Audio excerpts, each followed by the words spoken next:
Sering kita memberitakan Injil sejelas mungkin, itu juga merupakan tugas kita. Orang jangan salah ngerti, jadi kita harus singkat tapi jelas gitu ya Injil diberitakan. Tapi kalau bukan Roh Kudus yang membuka hati, ya mereka anggap itu angin lalu, saudaraku. Dan itu terjadi pada pelayanan Rasul Paulus di mana-mana.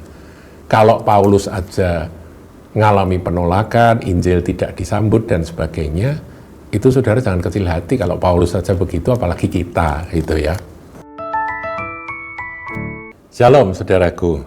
Saudara, kalau kemarin kita sudah belajar tentang detail pimpinan Roh Kudus untuk supaya hamba-hamba Tuhan, dalam hal itu adalah Roh Kudus yang memimpin Paulus, Silas, dan kawan-kawan, sampailah mereka ke kota Filipi.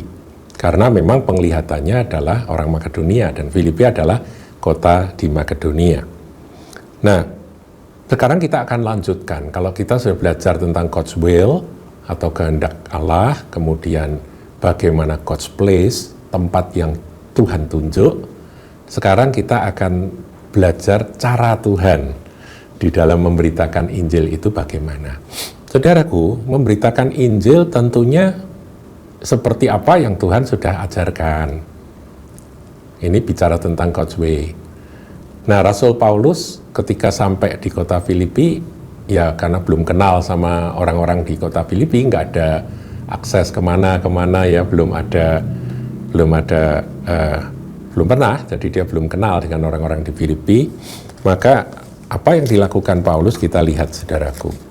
Ayat 13 dari Kisah 16.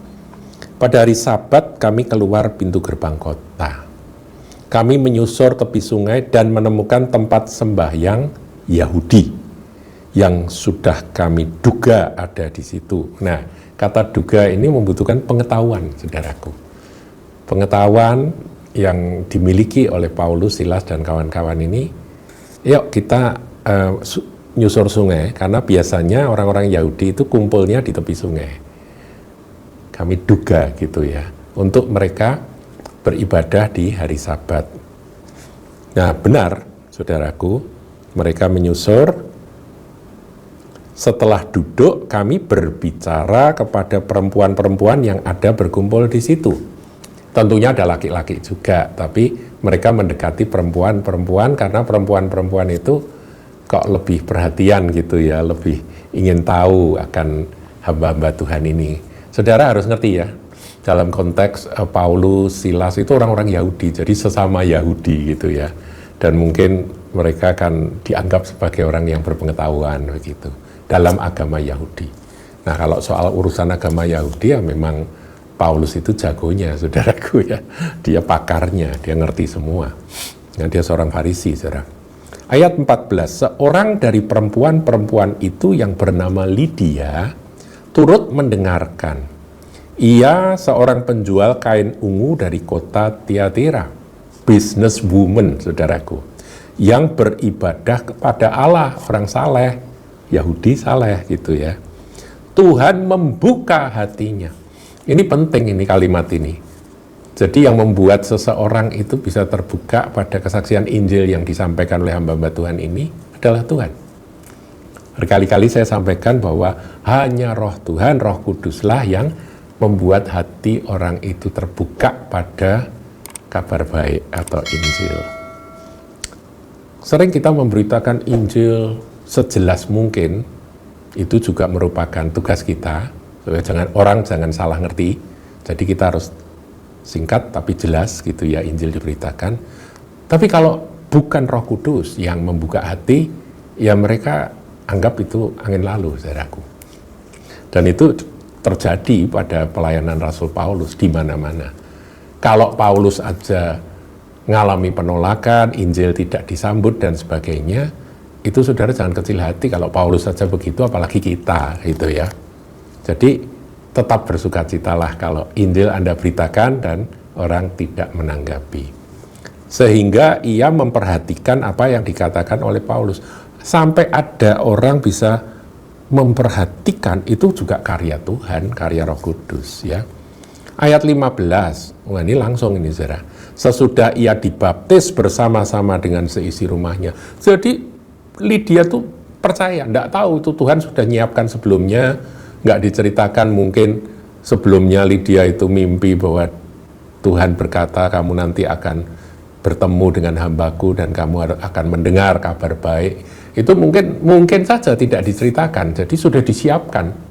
Jadi Paulus ini tinggal memberitakan Injil, langsung disambut, dan seisi rumah, jadi bukan hanya satu orang saja. Sesudah ia dibaptis bersama-sama dengan seisi rumahnya, ia mengajak kami. Nah ini luar biasa saudara. Tuhan buka jalan, karena kan pelayanan kan juga butuh tempat, butuh base camp ya kan. Ia mengajak kami, ini orang kaya, ini pedagang kain ungu ini, pedagang yang punya duit saudaraku ya, kaya raya. Katanya, jika kamu berpendapat bahwa aku sungguh-sungguh percaya kepada Tuhan, marilah menumpang di rumahku. Ia mendesak sampai kami menerimanya. Ya, ini Paulus dan Silas juga masih sungkan kan, baru kenal. Tapi didesak, ini cara Tuhan, saudaraku. Cara Tuhan dalam memimpin pelayanan. Bukan mereka yang berkata, Bu Lydia, kami ini daripada nginep di hotel, kami nginep di rumah Anda boleh? Enggak, bukan begitu. Ini yang mengundang adalah Lydia. Bahkan Lydia berkata, kalau kamu berpendapat bahwa aku ini sungguh-sungguh percaya pada Tuhan, Tuhan di sini Tuhan Yesus, marilah menumpang di rumahku. Diundang saudara, dihormati, dihargai. Dan ia mendesak sampai kami menerimanya. Didesak saudara. Mereka juga pertama masih sungkan ya. Masih sungkan. Mereka bilang, enggak Bu, kami menginap di losmen begitu ya. Sudah dah, pindah aja ke rumahku. Ada tempat. Nah, 16, pada suatu kali ketika kami pergi ke tempat sembahyang itu, jadi sudah punya base camp. Sudah nggak perlu keluar biaya ekstra untuk penginapan di Filipi. Pada suatu kali ketika kami pergi ke tempat sembahyang itu, kami bertemu dengan seorang hamba perempuan yang mempunyai roh tenung. Jadi di situ ada seorang budak perempuan punya roh tenung. Jadi ini sudah mulai bagaimana kuasa Tuhan itu harus didemonstrasikan. Dengan tenungan-tenungannya, tuan-tuannya memperoleh penghasilan besar. Nah, saudara tahu ya bahwa kuasa gelap itu bisa menghasilkan uang, ya. Jadi ini perempuan ini bisa mengucapkan kata-kata tenungan atau ramalan atau apa, yang mana majikannya itu bisa dapat duit gitu dari hamba perempuan ini. Jadi kalau dia kesurupan, dia kerasukan, kemudian dia bisa ngomong apa. Nah, dulu kan zaman perjudian nomor judi itu ada orang-orang yang memang seperti itu, yang bisa kasih nomor dan untuk itu dia bisa dapat duit banyak, saudaraku. Padahal nomornya juga seringkali tidak cocok gitu ya ramalannya. Ya, memang kuasa gelap itu selalu hubungannya dengan duit. Selama ada duit, kuasa gelap pun dihalalkan, saudara. Nah, ini terjadi ya. Ia mengikuti Paulus. Nah, ini anehnya, ini perempuan ini ngintil mengikuti Paulus dan kami ya, jadi Paulus dan kami, tim Paulus ini dari belakang sambil berseru, katanya, orang-orang ini adalah hamba-hamba Allah yang maha tinggi. Mereka memberitakan kepadamu jalan kepada keselamatan.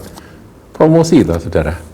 Promosi. Tapi yang mempromosikan adalah hamba perempuan atau budak perempuan yang punya roh tenung itu, yang dikuasai roh tenung itu. Terus teriak-teriak. Nah, saudaraku, di sini Paulus peka. Pertama didiamkan saja. Selama omongannya itu masih benar. Ya kan? Benar kan? Dia hamba-hamba Allah yang maha tinggi, yang memberitakan jalan keselamatan kepada semua orang. Teriak-teriak gitu di belakang. Ya seperti orang gila, saudaraku. 18. Hal itu dilakukannya beberapa hari lamanya. Paulus tetap diam. Berarti ini orang-orang seperti Rasul Paulus, hamba-hamba Tuhan seperti Rasul Paulus ini betul-betul bisa nahan diri. Nggak langsung-langsung gitu ya, nggak spontan. Dia menantikan akan bagaimana Roh Kudus itu bertindak. Hal itu dilakukannya beberapa hari lamanya, tetapi ketika Paulus tidak tahan lagi akan gangguan itu, ia berpaling dan berkata kepada roh itu, "Demi nama Yesus Kristus, aku menyuruh engkau keluar dari perempuan ini." Seketika itu juga keluarlah roh itu. Ya, pertanyaan saudara, mengapa Paulus harus nunggu beberapa hari? Dan kemudian ada satu desaan, ini waktunya. Usir. Nah, ini juga penting, saudaraku. Yaitu bahwa God's time atau timing dari Allah itu pun karena pimpinan Roh Kudus. Paulus tidak serta-merta diganggu langsung tengking begitu, enggak. Dia benar-benar dipimpin oleh Roh sampai waktu Tuhanlah yang membuat dia bertindak. Nah, ini bagaimana God's way atau cara Tuhan melalui Lydia yang dimenangkan, kemudian base camp Tuhan tentukan di rumah Lydia, mereka ya terpelihara, saudara, Lydia ini adalah seorang wanita kaya, dan kemudian kuasa Allah dinyatakan, itu juga cara Tuhan untuk sebuah demonstrasi. Tapi sebetulnya demonstrasi kuasa Allah itu yang dilihat oleh banyak orang, karena ini kan menarik perhatian kan di kota, di jalan-jalan itu diteriakin gitu kan orang padanya. Kemudian Rasul Paulus mengusir setan itu, mengusir roh itu, langsung dia lepas. Nah, nanti kita akan lihat bahwa grand design dari Bapa itu ditentukan melalui step-step dari pimpinan Roh Kudus ini. Tuhan Yesus memberkati. Jangan lupa like, comment, share, dan subscribe channel GKBK Hal Semarang.